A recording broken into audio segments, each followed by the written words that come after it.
Hoy es martes y de 15 a 16 horas comenzamos Prohibido Olvidar por la FM 101.9 en Mar del Plata, con Pablo Aceto, Fede Garrido en la operación técnica. Te habla Gloria Álvarez.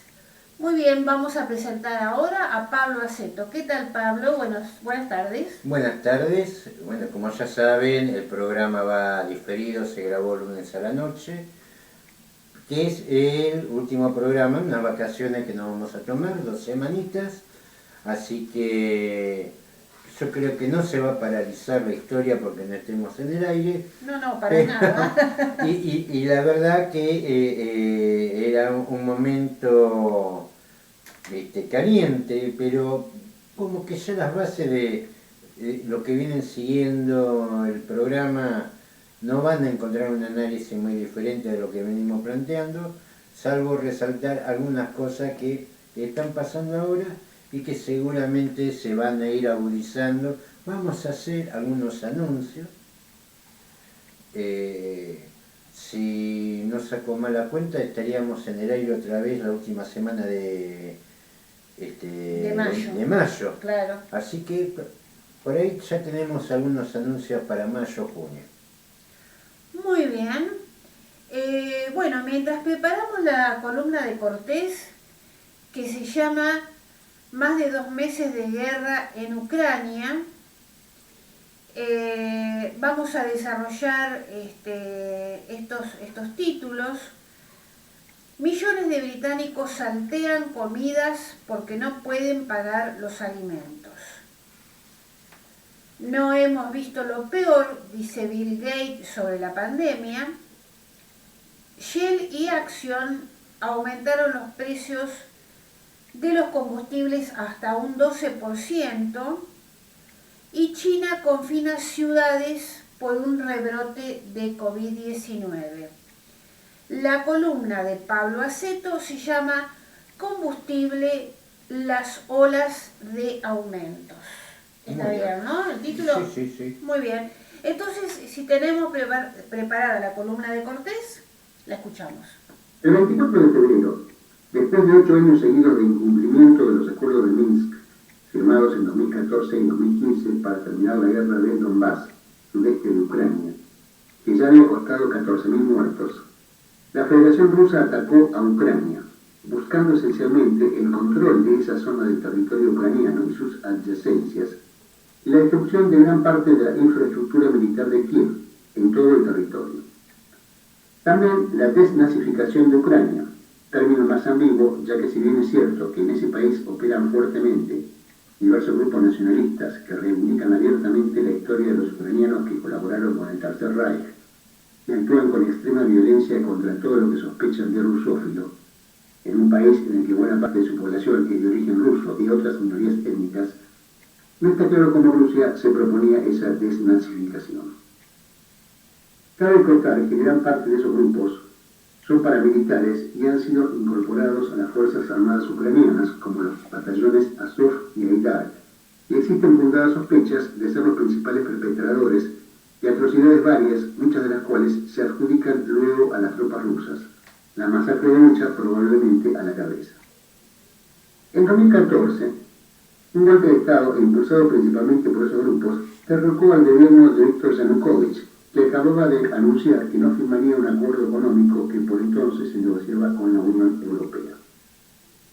La subsecretaria de Estado de los Estados Unidos, Victoria Nuland, se paseó por entonces por la Plaza de la Independencia o Maidán, eje de la concentración de los grupos golpistas, del brazo del embajador de los Estados Unidos en el país, repartiendo galletitas entre los manifestantes. Poco tiempo después tomó Estado Público un audio que no fue desmentido por las autoridades estadounidenses, que en cambio prefirieron centrarse en denunciar a Rusia por interceptar y difundir el audio, en que los mismos personajes discutían entre ellos quién convenía que integrara el gobierno que emergería del golpe. Nuland despreciaba la opinión de la Unión Europea al respecto y manifestaba su preferencia precisamente por Yatsenyuk, casualmente quien terminó encabezando el gobierno golpista. La subsecretaria declaró además públicamente que los Estados Unidos venido invirtiendo 5.000 millones de dólares desde la disolución de la Unión Soviética para asegurarse un gobierno afín en Ucrania. Se trata de la misma funcionaria que recientemente, ante la denuncia rusa de haber descubierto en Ucrania laboratorios estadounidenses de investigación para la guerra biológica, lo cual fue negado por Washington, dijo que Estados Unidos tenía en Ucrania laboratorios que no les gustaría que fueran controlados por Rusia.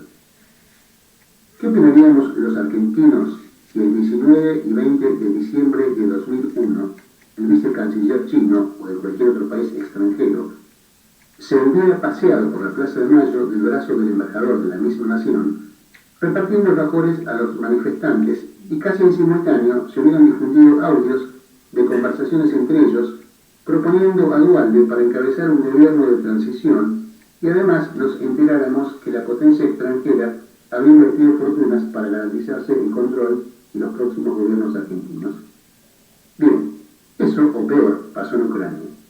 Solo que la potencia expansionista colonial, en el caso ucraniano, no es China o cualquier otro país hipotético, sino los Estados Unidos. La gota que rebalsó el vaso ahora fue la renovada intencionalidad de los Estados Unidos de sumar a Ucrania a la OTAN, contra la opinión de Alemania y otros países europeos que percibían los riesgos, pero que además cuestionaban la corrupción y las graves violaciones a los derechos humanos por parte de los últimos gobiernos ucranianos y de los grupos nazis que estos han tolerado y en varios casos integrado. También las declaraciones de Zelensky sugiriendo que Ucrania, vecina de Rusia, podría anular los tratados que tiene firmados, por los cuales renunció a ser potencia nuclear. Tras más de 2 meses de guerra, Rusia, a un elevado costo militar, ha alcanzado la mayoría de los objetivos que se propuso, en especial el control del sureste ucraniano. Pero es improbable que Zelensky, con los grupos nazis respirándole en la nuca, se vaya a quedar de brazos cruzados aceptando esa situación, en tanto y en cuanto tengan un flujo constante de armamento desde los Estados Unidos y la OTAN. Ninguna guerra es una buena noticia, pero esta sí lo es para algunos círculos. Se festeja, no públicamente, obvio, en la Casa Blanca. Se celebra también en los ministerios de las empresas productoras de armamentos, las norteamericanas especialmente, y de las petroleras. La guerra ha servido para destruir, el tiempo dirá si temporal o definitivamente, gran parte de las relaciones comerciales entre dos vecinos próximos, Rusia y Europa, para poner a Europa más dependiente de fuentes energéticas alternativas a las rusas, de las cuales no puede prescindir totalmente a corto plazo, de todas maneras, entre ellas el carísimo gas licuado norteamericano.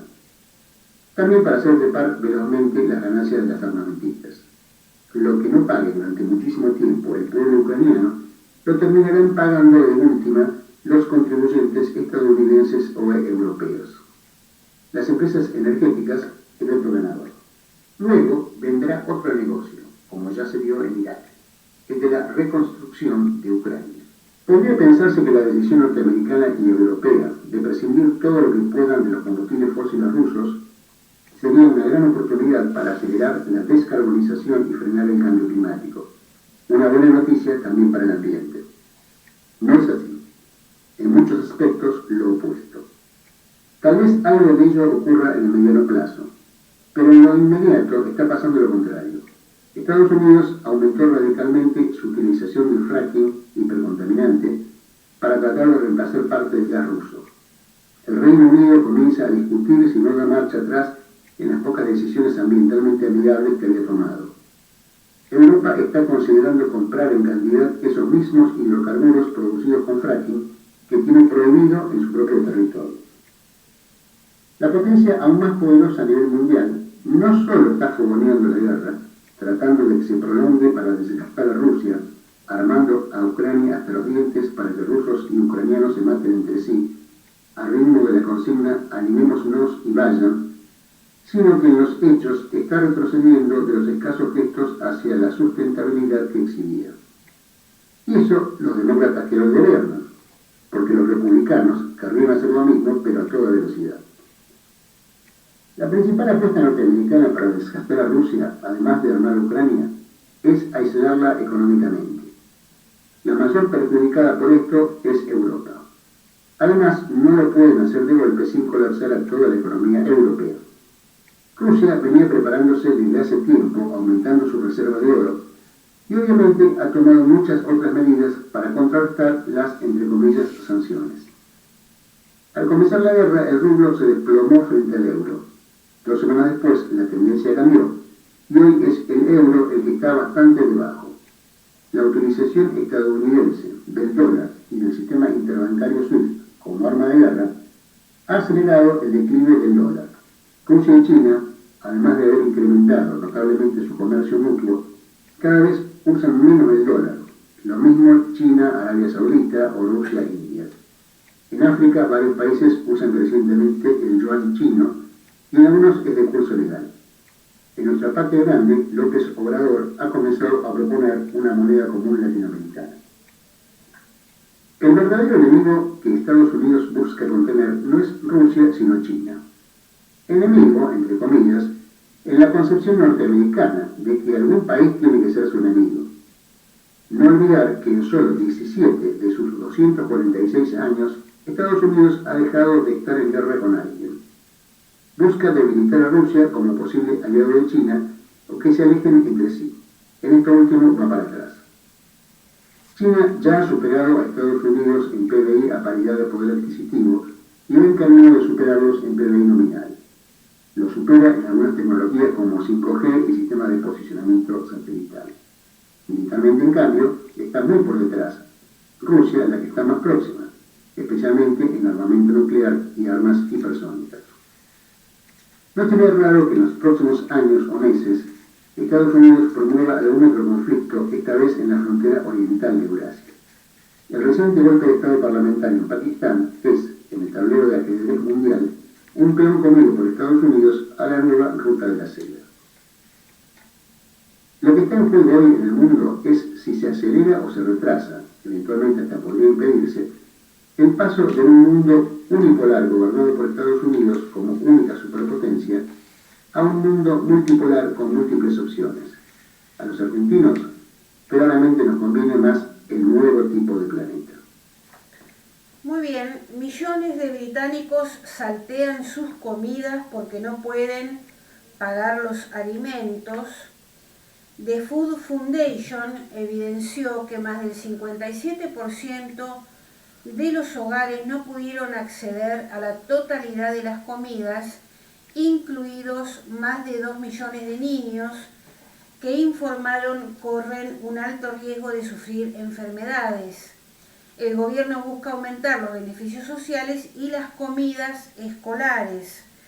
Millones de británicos están salteando comidas como consecuencia de la profundización de la crisis por el incremento del costo de vida y la inflación y los precios del gas y la electricidad, según un informe publicado este lunes. Según los nuevos datos dados a conocer por la organización benéfica The Food Foundation, unos 6.800.000 adultos han reducido el tamaño de las porciones o han dejado de comer por completo porque no podían pagar u obtener acceso a los alimentos. Las cifras que surgen de una encuesta realizada por la consultora YouGov para Food Foundation muestran un rápido aumento del 57% en la proporción de hogares que reducen los alimentos o se saltean comidas por completo en solo 3 meses. En el último mes, los datos revelan también que 4.600.000 adultos, 8,8% de los hogares, no han comido a pesar de tener hambre porque no podían pagar o acceder a los alimentos. También hay un fuerte aumento en la proporción de hogares con niños que experimentaron inseguridad alimentaria. Food Foundation, por su parte, instó al gobierno a tomar medidas urgentes para evitar una mayor escalada de esta crisis, incluido el aumento de los niveles de beneficios en línea con la inflación y la ampliación del acceso a las comidas escolares gratuitas. Por otro lado, los bancos de alimentos informaron además que los usuarios solicitan cada vez más productos que no necesitan cocción, a medida que la crisis del costo de vida es más profunda y las familias no pueden pagar las facturas de energía. Las personas se desconectan de sus medidores de energía para administrar su dinero. El Banco de Inglaterra pronosticó que la inflación en el Reino Unido se situará en algo de más del 10% a fin de este año. La crisis también impactó en las elecciones locales celebradas el pasado jueves, en las que el Partido Conservador que lidera Boris Johnson perdió 398 escaños. Esto es algo que se ha venido dando, bueno, la semana pasada, a pesar de que no ocupó prácticamente con relevancia en ningún medio local la noticia, el lunes pasado la bolsa de Wall Street sufrió un lunes negro, se llamó el lunes negro. No hubo ningún titular. No hubo ningún titular de eso, y no obstante los efectos se hicieron sentir. Caída de papeles entre el 1 y el 2,5%, nada, todos los papeles relevantes de Wall Street, con el consiguiente aumento de la tasa de interés del Tesoro Nacional, estamos hablando de Estados Unidos.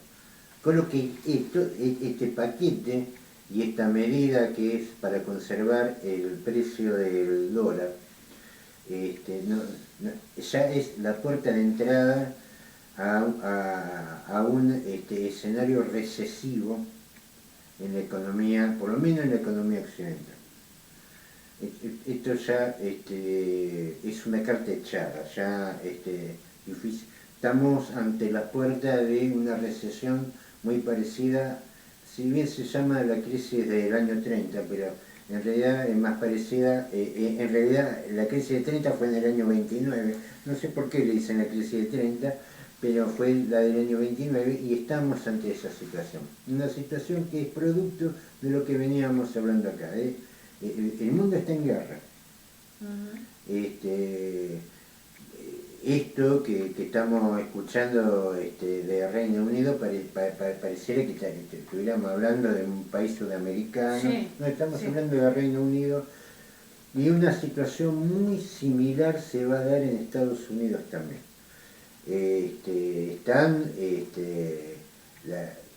Digamos, esta guerra que se cultivó, que se cuidó y que se llevó con cuidado, fue invocada por la OTAN. Esto no le quepa, porque hemos venido siguiendo lo de, por ejemplo, el desarrollo de Nord Stream 2, entonces con claridad le podía, incluso distintos datos que hoy lo juntamos y es el resultado de la guerra. Estaba mucho más preparado Oriente que el mundo occidental. Ya, digamos, las bases de este imperialismo norteamericano ya estaba crujiendo. Las altas deudas del Estado estadounidense, sin legales deudas, es lo que ha llevado, por ejemplo, al aumento de la tasa de interés. Esto sin duda va a generar una etapa recesiva en todo lo que es Occidente, y esto que estamos viendo en el Reino Unido lo vamos a ver también en Alemania. Un poco Francia, a partir de sus políticas poco ecológicas, pero efectivas, que es la de la energía nuclear, va a ser una de las beneficiadas de todo este conflicto. Beneficiada, entre comillas, digamos, ¿no? Acá los que realmente van a sufrir esta situación van a ser los alemanes, Gran Bretaña, España, que está... A ver, los países que se dedican al servicio y al turismo, a ver, si se corta la producción de trigo como sucedió con Ucrania, vos fijate, ¿quién hablaba de Ucrania hace un año atrás? ¿Quién hablaba de Ucrania? Todos hablaban de Francia, de Italia, del primer mundo. Ahora falta el trigo de Ucrania y andá a venderme pasajes para recorrer Madrid. O andar a Italia a exportar Lamborghini. Ahora falta el trigo, ahora falta el combustible. Entonces, como que las economías que se pararon sobre mercados subjetivos, hoy se encuentran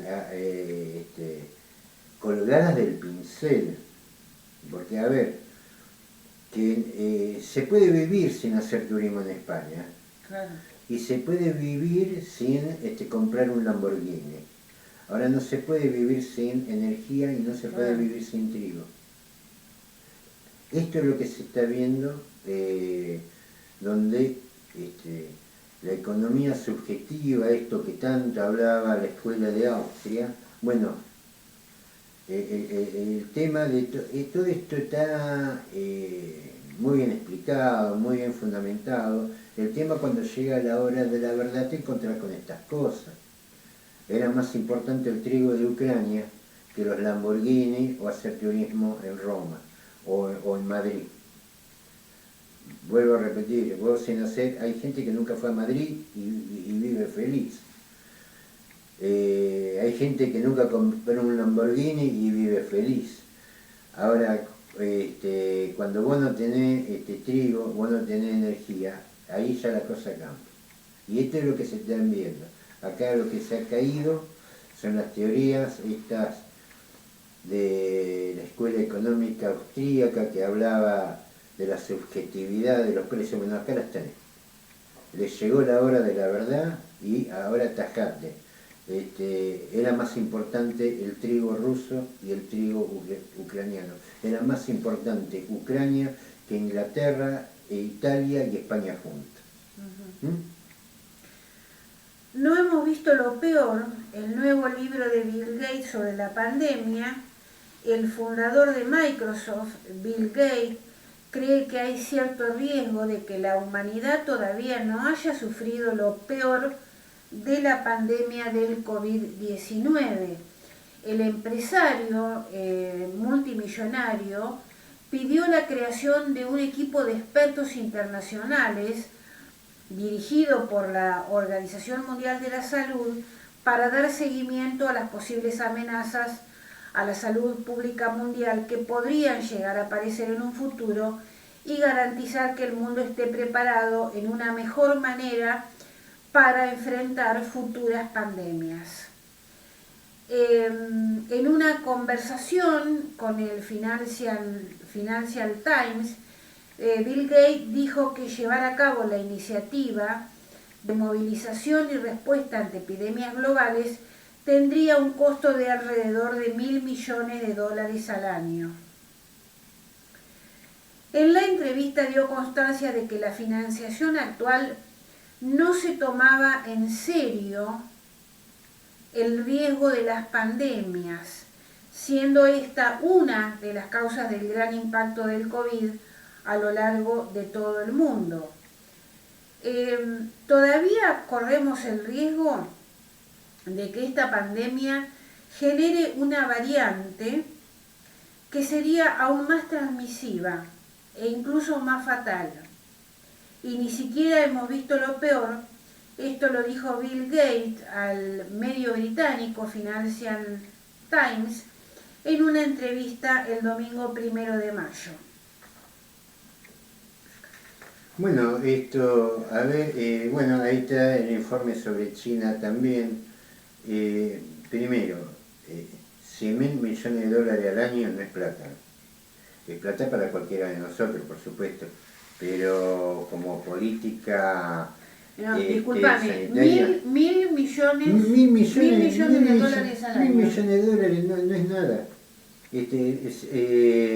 Se lo gastan en un día en cohetería en Ucrania ahora. Eso no es plata. Y sería, digamos, la verdad que propone una estrategia interesante, porque primero, no se solucionó el tema de la vacunación en África. No. Ahí tenemos un Sí. enorme caldo de cultivo. Y como si esto no fuera poco, estamos en guerra. Ese hambre que se está hablando en el pueblo británico, que lo podemos hablar de toda Latinoamérica. Y en África también, ¿eh? En África también, y por ahí también en amplios sectores de Estados Unidos, también son un caldo de cultivo. Entonces, me parece que no es mala idea, es algo que se tendría que tener muy en cuenta, no es plata para un plan de esa envergadura. Lástima que no se ha solucionado el tema de África, por lo menos, porque encima ahora hay que sumarle una guerra. Para Bill Gates, el futuro del tratamiento está en la detección temprana de la infección del virus mediante testeos masivos. Por eso sugirió la creación de un grupo de trabajo para supervisar las emergencias sanitarias mundiales, ya que la Organización Mundial de la Salud cuenta actualmente con menos de 10 personas a tiempo completo en la búsqueda de virus mortales. Una de las principales críticas de Bill Gates fue contra el entonces presidente de Estados Unidos, Donald Trump, quien empezó la gestión de la pandemia antes de que Joe Biden accediera a la Casa Blanca. En abril del 2020, cuando la pandemia estaba iniciando, Bill Gates apuntó contra Trump por detener la financiación anual de 400 millones de dólares de parte de Estados Unidos que iban para la Organización Mundial de la Salud. Bueno, pasamos a otro tema. Esta es una nota de Cazador de Noticias. Shell y Action aumentaron los precios de sus combustibles hasta un 12%. Las petroleras Action y Raizen, que opera las estaciones de servicio Shell, aumentaron este domingo entre un 11 y un 12% los precios de sus combustibles. En YPF no se registraron variaciones hasta el momento, pero creo que ya aumentó YPF, ¿no? Eso va aparte del informe, sí. Bueno, la suba rige en varias estaciones desde la medianoche del domingo. En el caso de Action, el combustible super registró un aumento del 11%, la nafta premium 12% y gasoil y diésel 11%. Shell, por su parte, aumentó el diésel y nafta premium un 11%, mientras que los combustibles super subieron un 10%. Según fuentes del rubro, el incremento estuvo motivado por la evolución de las principales variables que conforman el precio de venta al público de los combustibles, sobre todo de la cotización internacional del petróleo afectado por el conflicto Rusia-Ucrania. Además, se suman los niveles de demanda superiores a la prepandemia que obligaron a los petroleros a importar combustible para complementar la oferta local. Es el tercer aumento del año. El primero fue en febrero, mientras que el segundo se anunció en marzo. Bueno, muy bien. Pasamos a tu columna, Pablo. Y ya pasamos al informe porque está relacionado justamente con este tema. Este aumento se dio el fin de semana.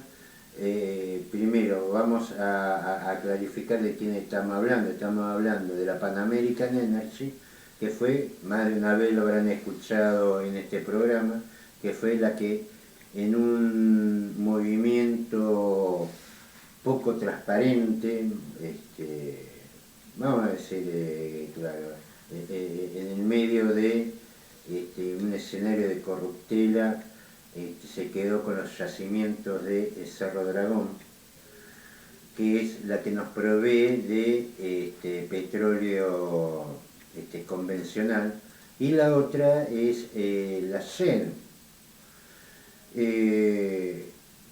El YPF, incluso hasta el día domingo, había dicho, asegurado, jurado, que no iba a aumentar el precio de los combustibles. Eso duró 24 horas.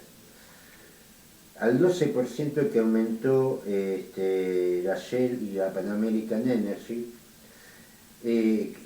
Action y ¿cómo se llama la otra? El nombre de fantasía, Raizen, sí. No aumentó un 12, aumentó un 14. Ajá. Digamos, de acá no nos mueve nadie, y aumentamos un 2% más que incluso que las petroleras privadas. ¿Por qué ocurrió esto? Porque cualquiera dirá, y bueno, si aumentan las petroleras privadas, eso favorece la venta de YPF. Bueno, ese es justamente el problema. La Argentina, que se encaminaba para el autoabastecimiento, y esto lo hemos hablado más de una vez, desde el proceso de privatizaciones de Carlos Menem, no solamente no ha avanzado, sino también que ha retrocedido, a tal punto que estamos en los momentos de récord de producción de petróleo, estamos importando combustible. Entonces, ¿cuál es el problema? Que si YPF tenía un precio muy barato, todas las compras se iban a dirigir a YPF. YPF no tiene cómo afrontar la demanda. No tiene combustible para enfrentar. ¿Qué hacen? ¿Qué hicieron las petroleras privadas? Le corrieron el banquito, le sacaron el banquito. Es decir, salí vos a vender lo tuyo. ¿Cuál es el tema? Es que como la Argentina produce crudo, que se lleva a refinar a otro lado y después lo compramos refinado, viene con precio internacional, lo que nosotros vendemos con un 6% de retenciones. Entonces, ¿qué es lo que pasa? El precio internacional al precio local es de un 30% de diferencia. Con esto, las petroleras achican un 10%, un 11%. Todavía le queda aumento, y este es el anuncio, quizás no para junio, sino para dentro de este mismo mes. La idea de las petroleras es llevar el aumento sumado al que ya está un 30%. 30% a valor de precio de mercado. Ajá. ¿Por qué sucede esto? Porque nosotros no estamos refinando nuestra producción. La vendemos, de esa adquirimos un 6% de retenciones, pero después la compramos un 30% más caro, que es el producto refinado. Este es el modelo energético argentino. Claro, pero vos dijiste en varias oportunidades, Pablo, que se puede refinar en el país tranquilamente. Bueno, ahí hay ¿no? 616.000 barriles diarios puede refinar la Argentina. Ahora, evidentemente algo no se está haciendo. Vamos a ser sinceros, nosotros no tenemos el corte de las premium, ninguno, ni de diésel ni de nafta, pero sí podemos producir el diésel y nafta. Pero el modelo energético argentino sí. No es en beneficio del desarrollo nacional. Sí. Esto que quede, me parece claro. Que ya queda en claro. Claro. Esto es un negocio para las petroleras que encima, mirá que te van a vender a vos más barato, pudiéndosela vender a los españoles más caro. Este es el problema del modelo. Hoy nos encontramos Incluso ahora el 30 de mayo vamos a participar de la audiencia que se va a hacer en el Consejo Deliberante, al solo efecto de decir nosotros por lo menos no vamos a aparecer como cómplices, como bobo, apoyando la intervención de petroleras extranjeras para el saqueo, para la ganancia de ellos y a nosotros que nos quede el pasivo ambiental. Hay varias voces que se han levantado de algunos dirigentes acá en Mar del Plata a favor de la explotación offshore. Y son alcahuetes que a mí no me llaman la atención en lo más mínimo, más viniendo de sectores del peronismo que han sido los grandes privatizadores de esta etapa democrática. Yo no hablo de Perón, hablo de los peronistas. De los que se dicen peronistas. ¿Qué sé yo quién se dice, quién es? Acá cada uno está mostrando sus cartas. Incluso el actual presidente del PJ local fue uno de los que entregó el convenio colectivo de los trabajadores de Luz y Fuerza. Así que estamos acá ahí y después hablan de Milei. Milei es un bebé de pecho al lado del kirchnerismo. La gran ola privatizadora y extranjerizadora la produjo el peronismo a través de Carlos Menem, a través de los Kirchner, como hablábamos en su momento de Cerro Dragón, y Alberto viene a completar la tarea. Después, lo de Macri y de la Rúa acompañaron esa política, fueron la compañía de esa política, pero la política de las privatizaciones le hicieron ellos. Y hoy estas son las consecuencias. La consecuencia es que tenemos que importar combustible cuando exportamos crudo. Entonces hay un 30% de diferencia. Como YPF no tiene la capacidad de sostener la venta, digamos, no tiene stock para la demanda, ¿qué es la alternativa que le queda? Aumentar también, para que no vayan todos a comprarle a él. Es la encerrona perfecta. Entonces, si bien las presiones de las petroleras iban por YPF para que YPF diera el primer paso para el aumento, ahora la van a tomar ella. Y no tienen problema de no vender. Primero porque le interesa más vender con dólares, o por lo menos no importar con dólares productos refinados, sino que sabe que tarde o temprano le van a tener que comprar a ellos porque YPF se va a desabastecer. Es cuestión de semana para que ya, si bien hubo un respiro con el tema del gasoil y todo eso, los problemas siguen estando, para la cosecha siguen estando. Y si la demanda por el bajo precio se vuelca sobre YPF, evidentemente no va a tener stock para... no tiene para responder. No tiene para responder. Claro. Esto es así de sencillo. Este es el modelo del menemismo, en la que Alberto fracasa, Macri fracasa, Cristina fracasa. En su momento, lo que fue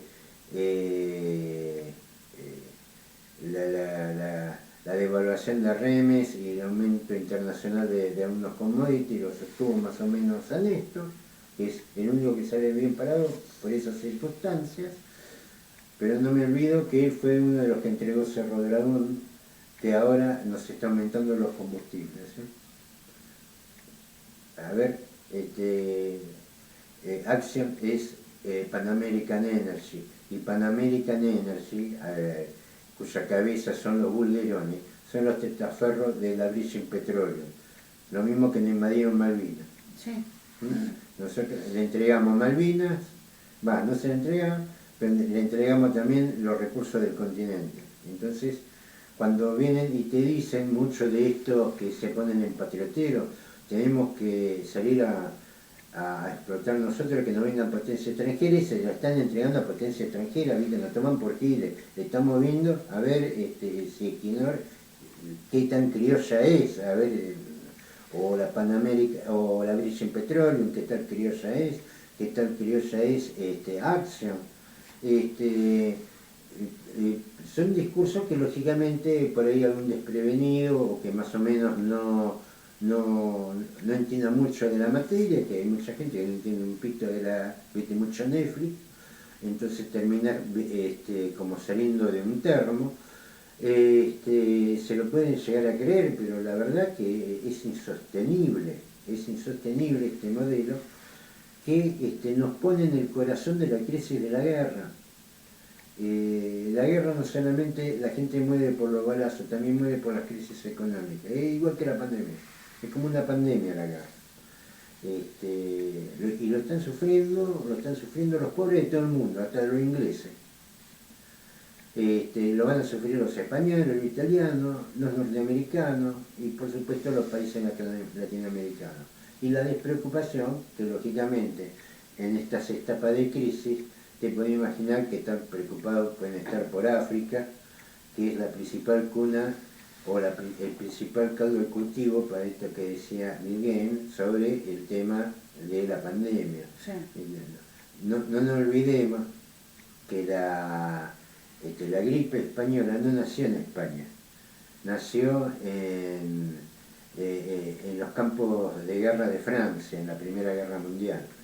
Entonces estamos en una encerrona en que nadie sale liberado, de estas cosas nadie sale liberado. Nadie sabe, salvo los que están en el negocio de las armas, no salen libres. Pero sí podríamos tener medidas que no nos lleven a una crisis tan profunda como la que tenemos y como la que vamos a tener. Es claro que esta visión de Guzmán, que se va a ralentizar la inflación en los próximos periodos, si en estos 2 meses las petroleras que aumentan un 20% de los combustibles, la inflación va a volver a volar. Y si sigue la devaluación y se sigue importando combustible y se vaya ajustando el costo de combustible por la devaluación del peso, va a seguir en un círculo vicioso imparable. Lo que estamos viendo, que es, aparte de la crisis mundial, la crisis propia, que digamos, va a ser un invierno bastante complicado. ¿Qué es lo que hace el gobierno, aparte de pelearse entre ellos? ¿Qué es lo que hace la oposición en pelearse entre ellos? Absolutamente están alejados de toda esta discusión. Y esto es una verdadera lástima. Es una lástima que los sectores gremiales estén alejados de esta discusión. Es una lástima que la dirigencia empresarial esté alejada de esta discusión, porque esta crisis viene por todos, ¿no? Y no va a perdonar a nadie. ¿Se pueden hacer cosas? Por supuesto que las cuestiones estructurales, los gasoductos que no se hicieron, las refinerías que no se pusieron en marcha, no van a llegar para este invierno, evidentemente. Lo que no se hizo no se va a hacer de acá a 2 meses, pero todavía hay cosas por hacer y cosas que se tienen que hacer, por lo menos para morigerar la crisis. ¿Por ejemplo? Hablo morigerar, tener control sobre los recursos propios. Eso es fundamental. Ya hay conflicto con la arena de Entre Ríos, que es la que se usa para el fracking.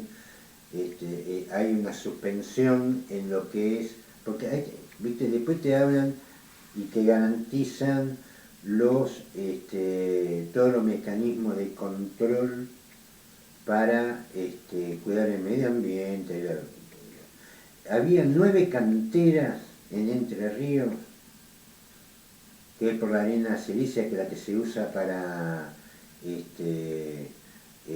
para el fracking, $130 la tonelada, 9 canteras que no tenían certificado de impacto ambiental, estaban en trámite, estaban trabajando hace años.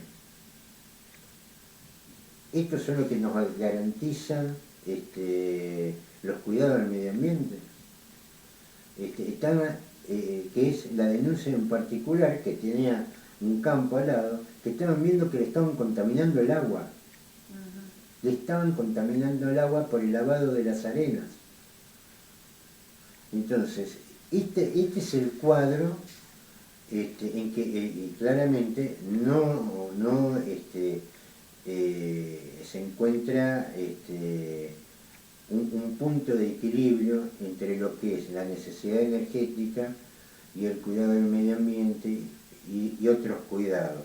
¿Por qué? Porque acá vienen, revientan todo, se lo llevan y otra cosa mariposa. Y vos te quedaste con el desastre nada más y con el vaciamiento.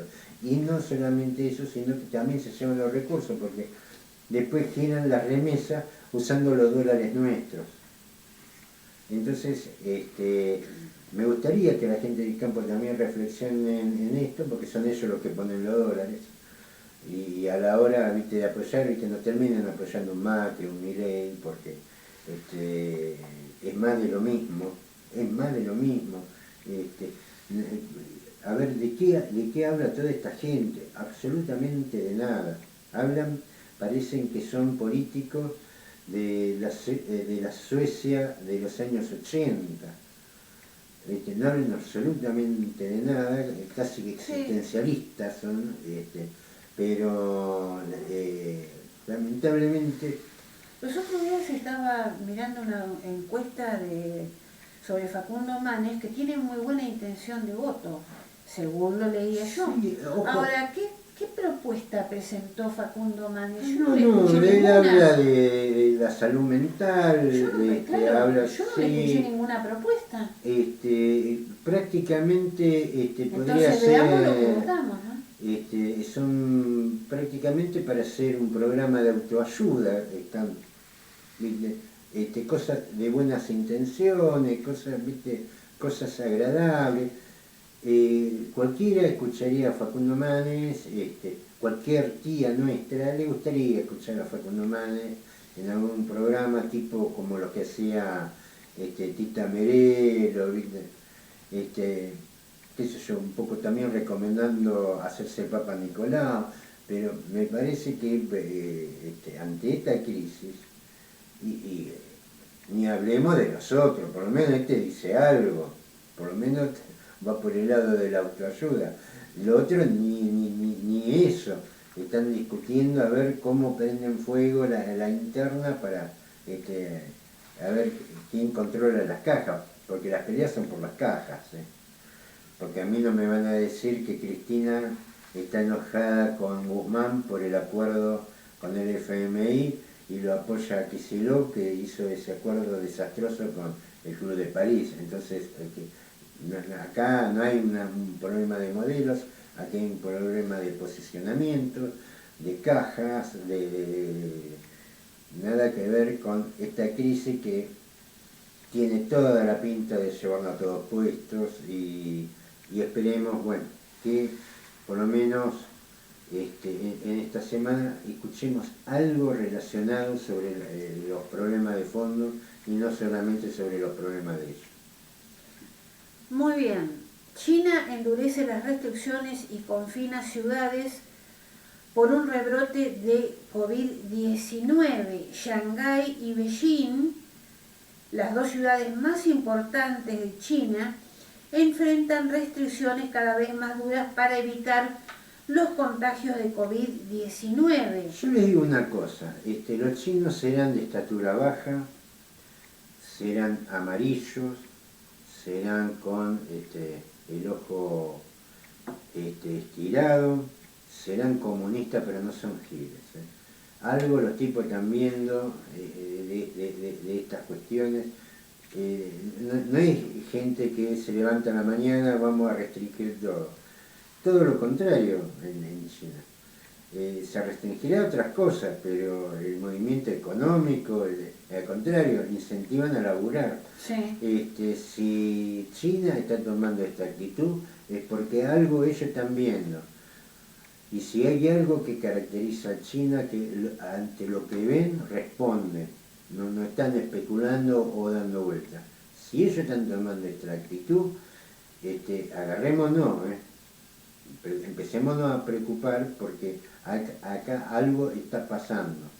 Así empezó el COVID, Sí. empezó con China sitiando ciudades. Así empezó el COVID, digamos.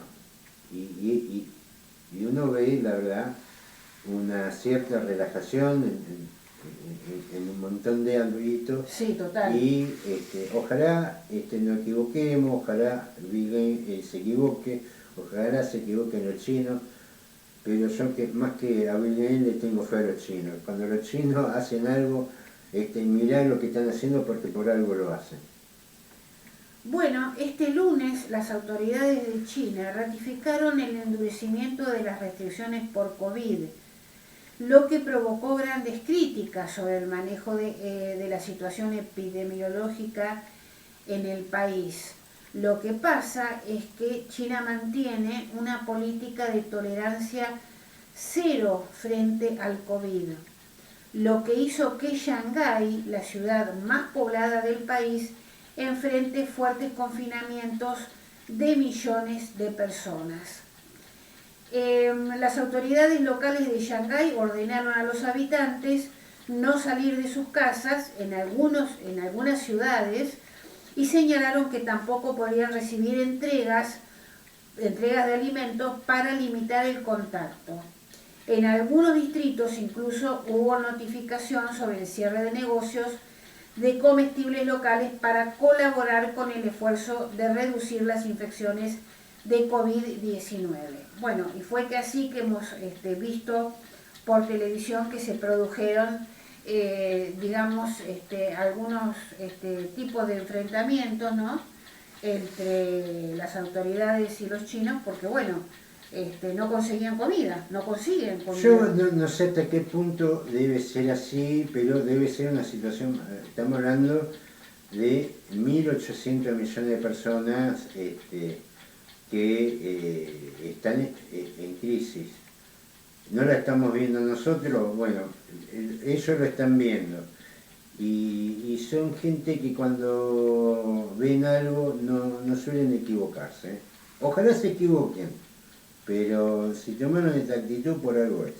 Muy bien, si bien la capital venía evitando llevar adelante los confinamientos que acostumbraba Shanghái, el número ascendente de edificios residenciales que recibieron órdenes de confinamiento está provocando un malestar entre los habitantes de la ciudad. Claro, porque son bastante estrictos los chinos. No, ahí no.